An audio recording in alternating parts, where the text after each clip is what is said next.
akhirnya jadi konvensi nggak tuh? Diputuskan akan berbentuk konvensi dan rekomendasi, tapi pembahasan detail pasal-pasalnya baru akan dilakukan tahun depan. Jadi tahun ini hanya memutuskan ini konvensi atau bukan. Sepakat nggak kalau dibuat konvensi? Karena kalau konvensi artinya kan dia menjadi standar baru perburuan internasional. Nah, kita bersyukur kemarin itu diputuskan sebagai sebuah konvensi.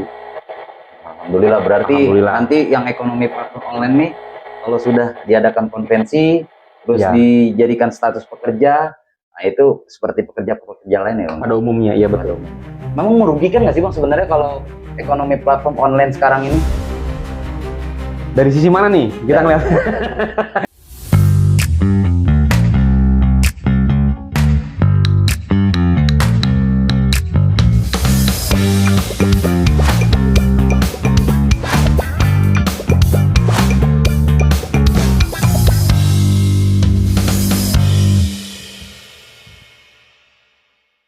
Selamat sore, salam sejahtera untuk kita semua. Rekan-rekan Kopi Tarik, kita sore hari ini yang dimana tempat berpikir, berbagi, dan juga bergerak ya untuk mengetahui informasi-informasi apa aja sih yang ada di negara kita. Nah, pada sore hari ini kita alhamdulillah kehadiran atau kedatangan abang kita ya, Bang Johannes Darta Pakpahan. Ya, selamat datang Bang. Halo, Mas. Di Kopi Tarik ya. Ya. Ini Kopi Tarik abang yang udah ketiga nih Bang.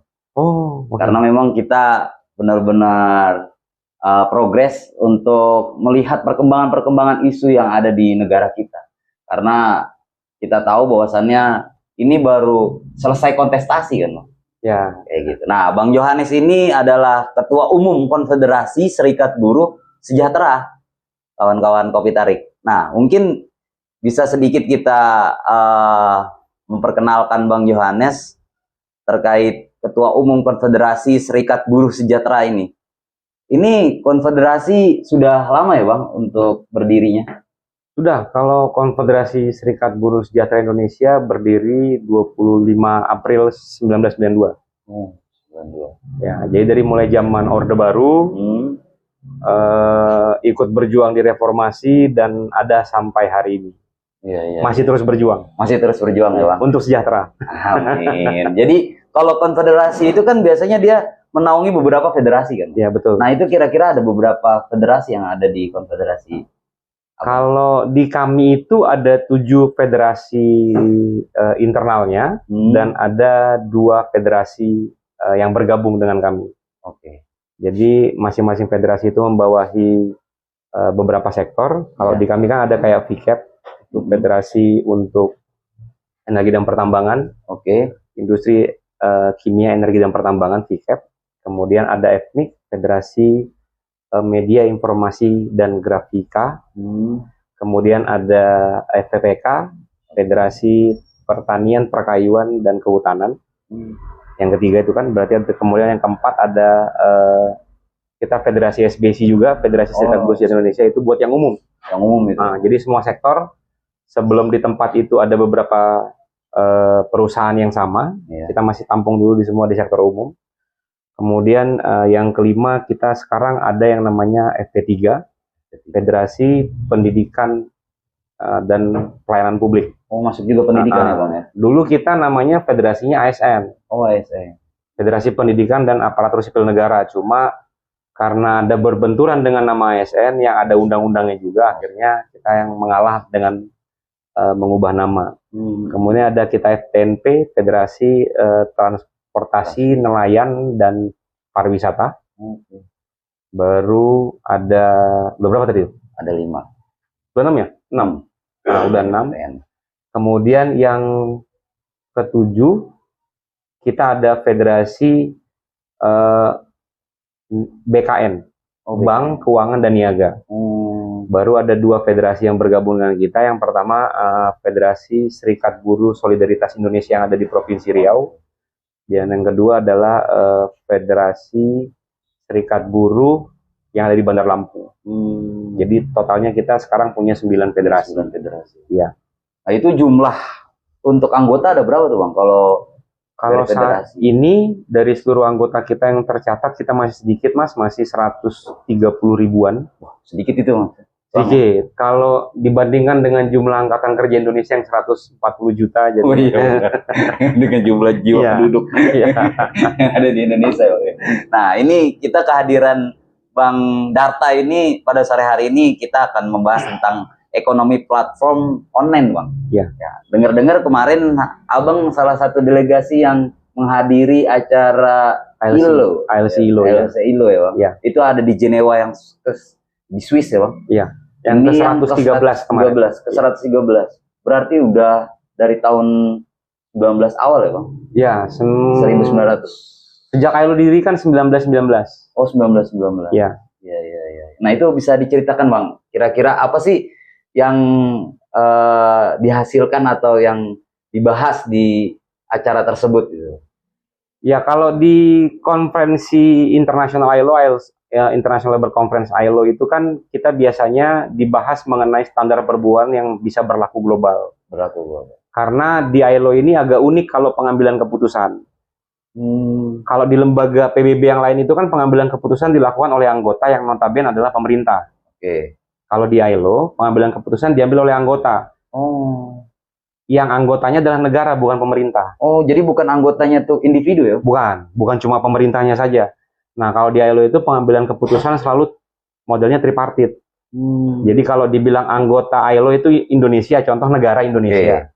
Nah, yang menjadi anggota ILO dari Indonesia itu adalah pemerintah, pengusaha, dan perwakilan buruh. Ada 3 unsur itu. Ada 3 unsur. Dan semua pengambilan keputusan biasanya diambil secara tripartit. Makanya itu sebabnya ketika ILO membuat satu konvensi, seharusnya tidak bisa lagi ditawar atau ditolak karena sudah keputusan bersama. Oh, final ya? Final. Itu makanya kalau ILO menetapkan standar perburuan internasional itu sudah melalui mekanisme, melalui voting, dan disepakati oleh ketiga pihak yang terlibat dalam hubungan industrial di sebuah negara. Jadi nggak mungkin lagi kalau dibilang kita nggak bisa ngelakuin itu loh. Kenapa ada konvensinya kan gitu pertanyaannya. Berarti Anda sepakat dong waktu konvensi. Ya. Gitu. Jadi nggak bisa disanggah atau dijauh kembali bisa, sebenarnya. ILO hanya akan meninjau ketika kondisinya nggak lagi relevan. Kalau dia sudah tidak relevan, kayak kemarin itu kan ada konvensi yang ditarik itu konvensi maritim. Karena sudah ada konvensi yang terbaru yang lebih up to date kondisinya dibanding yang itu, akhirnya konvensi itu ditarik, di withdraw, dan dinyatakan tidak berlaku. Begitu. Berarti kalau ekonomi platform yang kemarin dibahas apa tuh, Bang?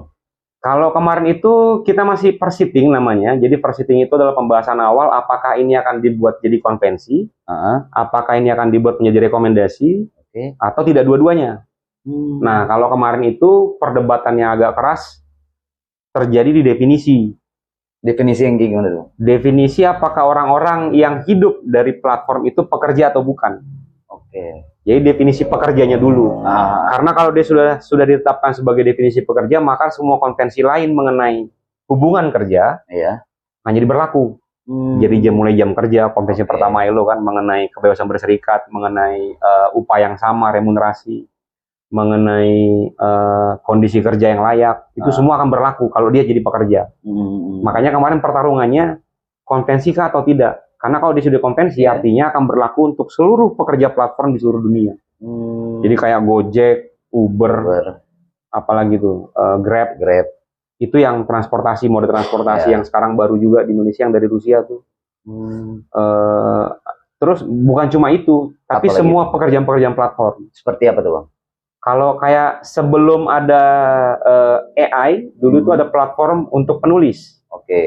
Saya pernah ikut tuh soalnya, pernah daftar jadi anggota, terus karena jadi dia modelnya dia taruh job orderan di platform, nanti para penulis bisa ngambil itu, ini mengerjakan. Bukan yang buat skripsi itu kan, Bang? Bukan. Bukan. Kalau itu kayaknya nggak usah pakai platform. Kalau ini yang lebih ke buku gitu ya, Bang? Ya, lebih ke buku, gitu ya? Jurnal, tulisan-tulisan, dan banyak naskah. Naskah-naskah film, naskah drama gitu. Itu biasa dibuat seperti itu. Jadi modelnya bidding. Misalnya saya ikut nih, Mas Wicak ikut, sama-sama ngirim, mana yang diterima itu yang dibayar. Yang nggak diterima ya nggak dibayar. Gitu. Itu satu, ada model pekerjaan begitu juga berbasis platform. Yang kedua ada yang kalau dulu sering itu untuk desain grafis. Oh, desain grafis. Jadi saya minta gambar begini, Oke. ditaruh di platform, saya desainer grafis misalnya, saya ambil, saya kirim model saya, kalau diterima dibayar, kalau nggak dibayar. Dan banyak pekerjaan-pekerjaan lain.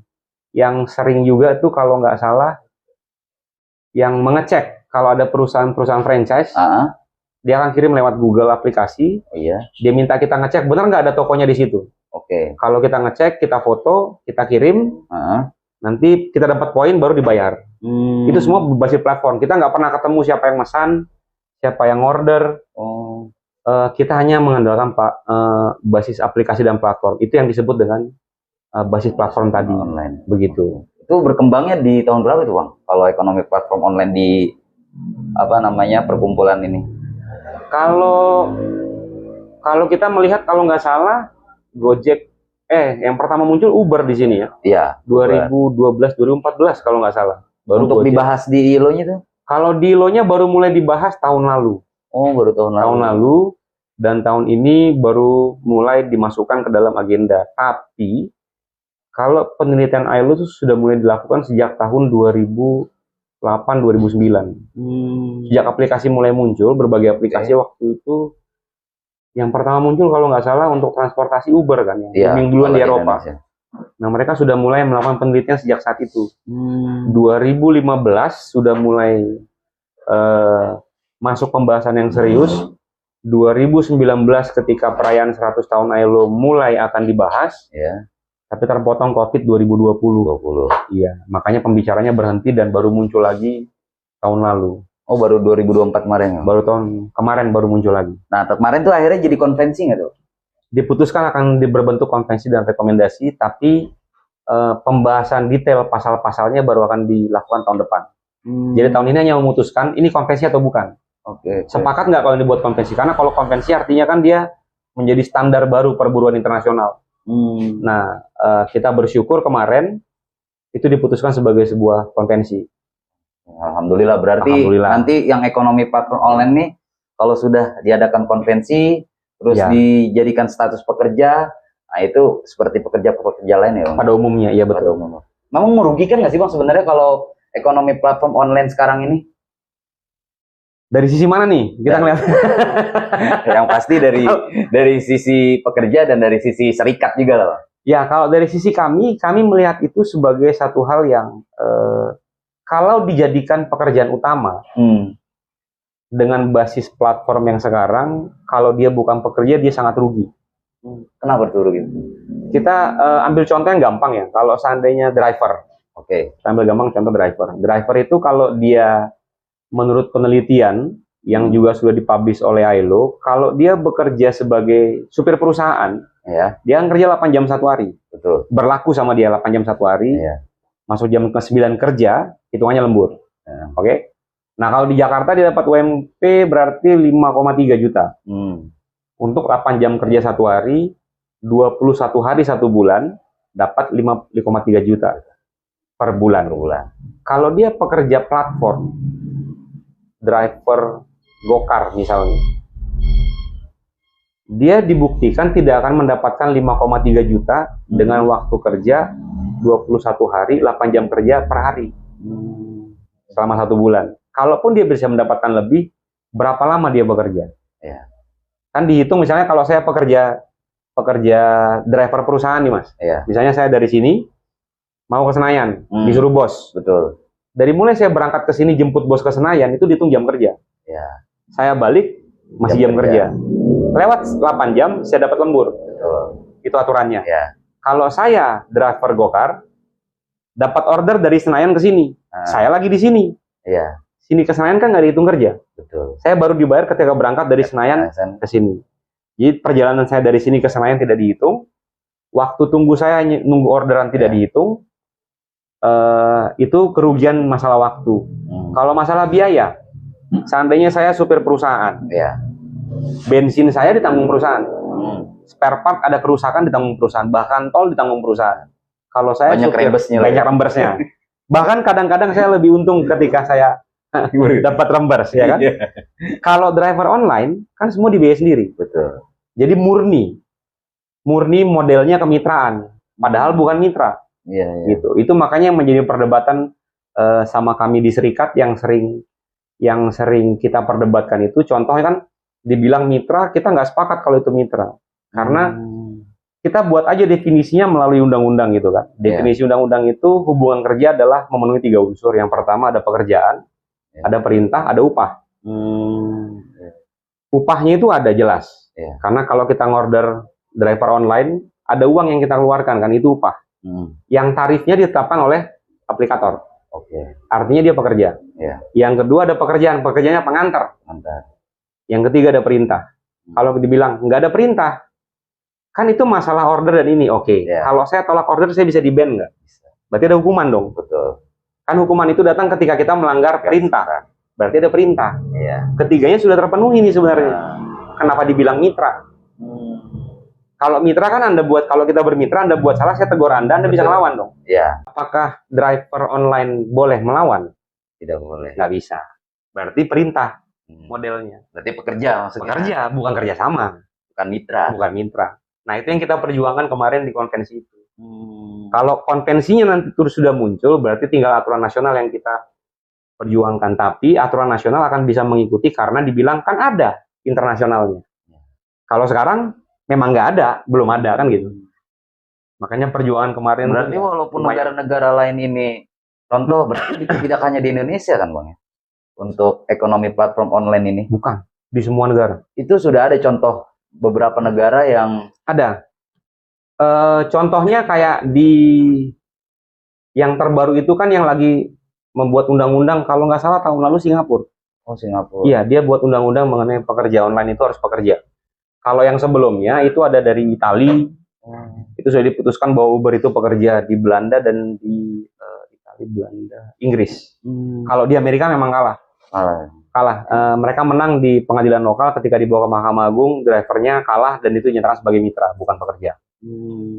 Jadi perjuangannya di masing-masing negara sudah ini. Dan kita melihat trennya untuk Uni Eropa, dia akan mengarahkan itu menjadi pekerja semuanya. Ya, karena itu kan model hubungan kerja itu yang tadi saya bilang, COVID itu banyak merubah banyak hal. Sebenarnya driver itu kan kalau secara tradisional itu pekerja memang. Betul. Supir itu pekerja. Tapi kondisi COVID ini membuat jadi banyak peralihan, pekerjaan-pekerjaan yang tadinya tradisional adalah pekerjaan, menjadi bukan pekerjaan. Gitu, menjadi kegiatan, aktivitas. Aktivitas. Jadi mitra itu kan aktivitas, bukan pekerjaan. Buat teman-teman aplikator. Itu makanya yang kita perjuangkan, karena kita melihat trennya ini akan semakin banyak pekerjaan yang dibuat menjadi seperti itu. Nah, saya mau sampaikan sedikit juga, waktu kemarin di sana itu kan selain membahas mengenai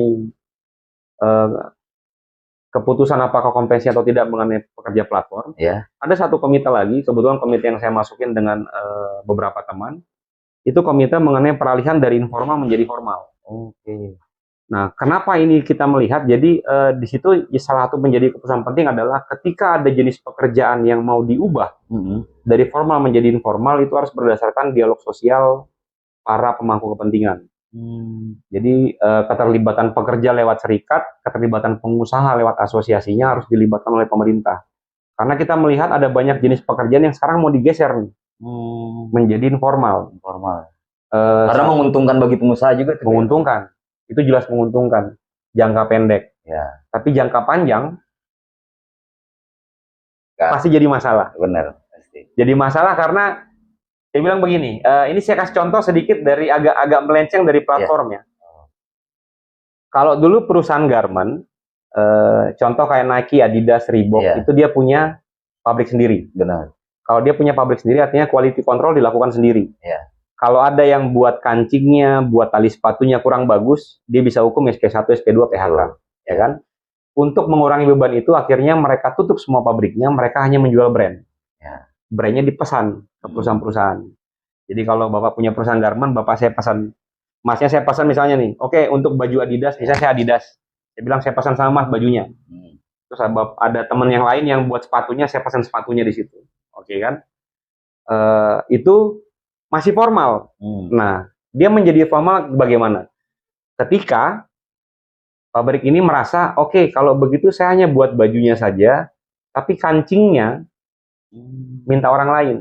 Terpisah. Itu yang banyak terjadi sekarang kan. Akhirnya pembuatan kancing jadi informal. Oh, iya. Bajunya formal, kancingnya enggak. Sama kayak sepatu kan, sepatu suka ada ring-ring untuk tali sepatu tuh. Ringnya dibuat di mana, solnya buat di mana. Itunya informal. Ketika merakitnya menjadi sepatu tetap formal. Nah, yang kita takutkan ke depan dengan tren digitalisasi ini akan ada banyak pekerjaan formal yang mulai bergeser menjadi informal. Contoh yang paling gampang sekarang itu kalau yang mulai bergeser pijat, massage. Dulu kalau massage itu terpusat misalnya di satu tempat, ada tempat khusus pijat untuk keluarga dan lain-lain. Itu pekerja di situ kan. Sekarang kita bisa pesan online. Benar, bisa. Itu agak membingungkan tuh, jadinya. Itu ada yang tunanetra. Ada yang tunanetra, ada yang apa ya kan? Kita tinggal pilih misalnya pemijatnya kita mau pijat apa yang refleksi atau pijat yang pakai sekuat tenaga itu kan. Nah, tapi semuanya online. Yang tadinya dia bisa bekerja, sekarang memang masih bekerja juga, cuma modelnya bukan lagi berdasarkan ada perintah tadi, ada upah dan ada pekerjaan.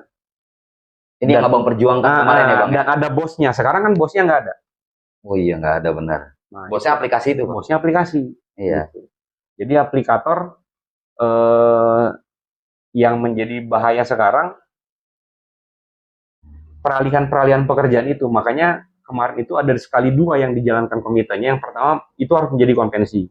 Platform itu harus menjadi konvensi. Dan yang kedua yang peralihan ini semuanya itu harus kembalikan ke formal, ekonomi formal. Karena kalau dia bukan ekonomi formal, pemerintah juga bakal rugi karena kita nggak tahu cara ngitung pajaknya. Betul.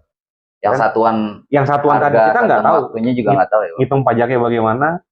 Kemudian apakah pekerja itu terlindungi? Ya. Betul. BPJS dapat nggak kesehatan dan ketenagakerjaan? Jangan sampai dia bekerja, ternyata masih BPJS kesehatannya masih bantuan pemerintah.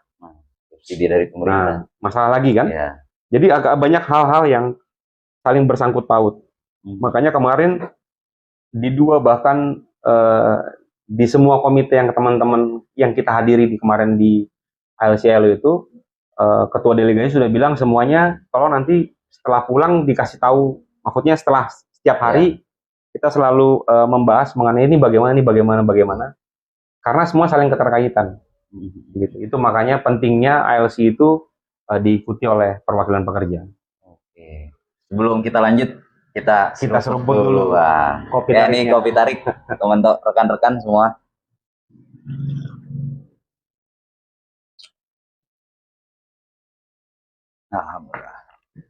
Nah, menarik juga tuh bang. Tadi sebelum kita di meja ini bang, tadi kita ngobrol terkait yang keterwakilan online itu menghadiri ke Cinewa Swiss City juga. Iya. Salah satunya. Betul.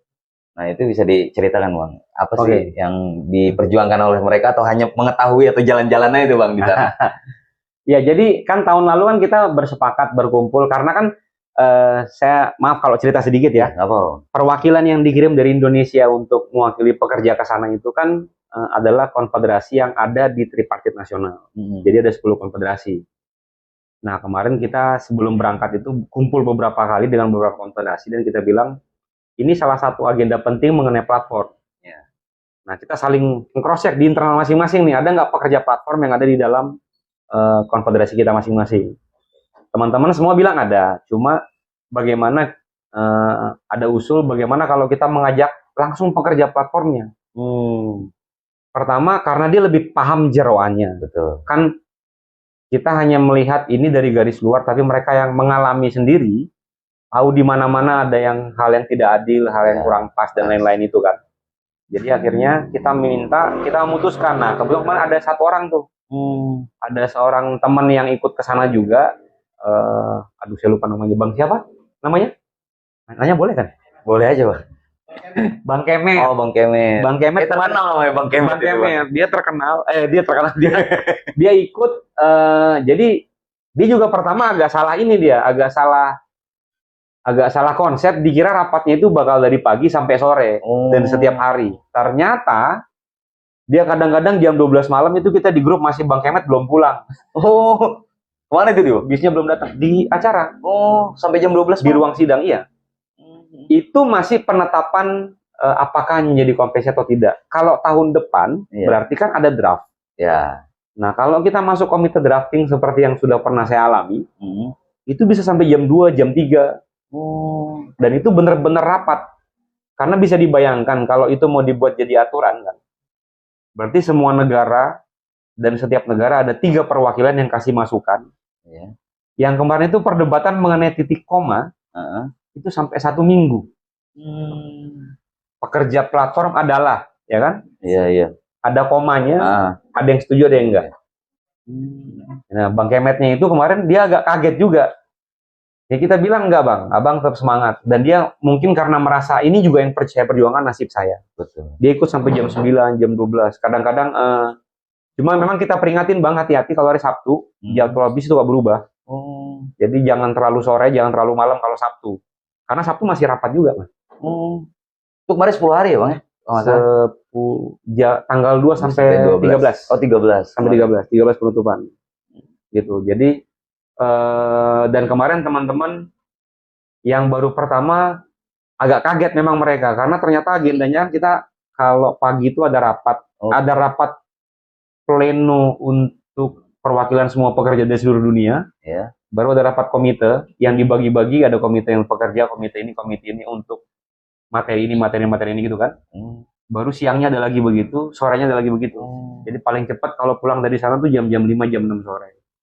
Paling cepat itu bang? Paling cepat. Nah kalau kementerian di Indonesia atau pemerintah Indonesia gimana bang dengan acara kemarin itu bang di Jenewa?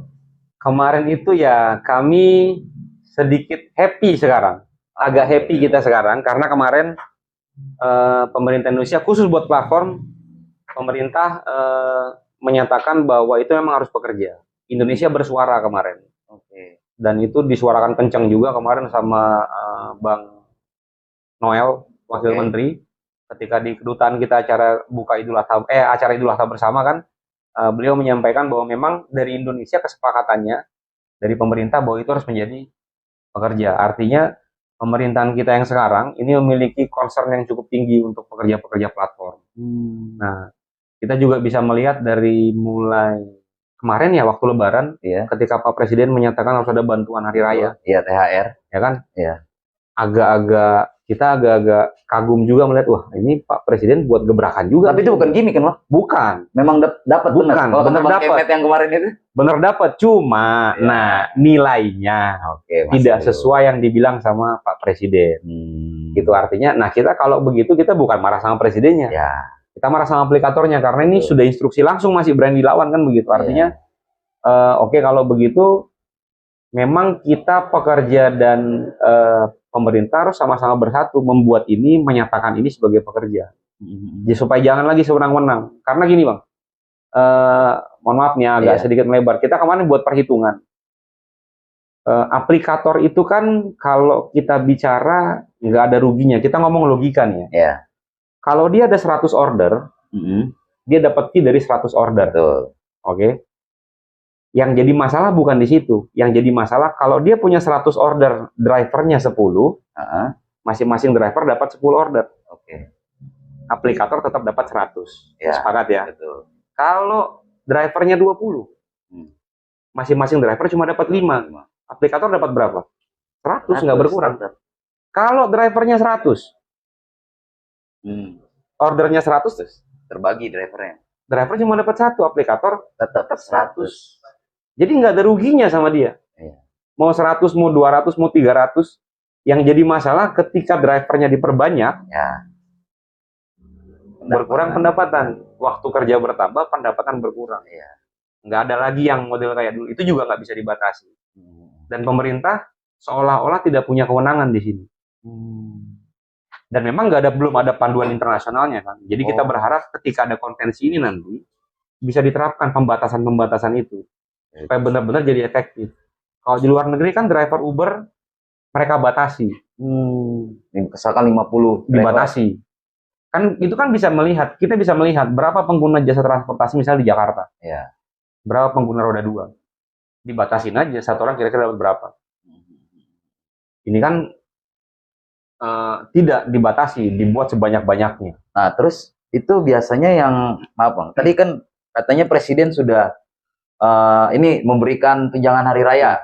Berarti kan ini si pengusahanya atau aplikator yang nakal nih? Ya aplikatornya pengusaha. Nah, itu kira-kira harus apa tuh Bang? Cuma itu dia tadi yang saya bilang, karena belum ada aturannya kan. Oh. Nah, makanya mungkin pemerintah juga sekarang jadi agak ragu untuk melangkah. Nggak ada dasarnya.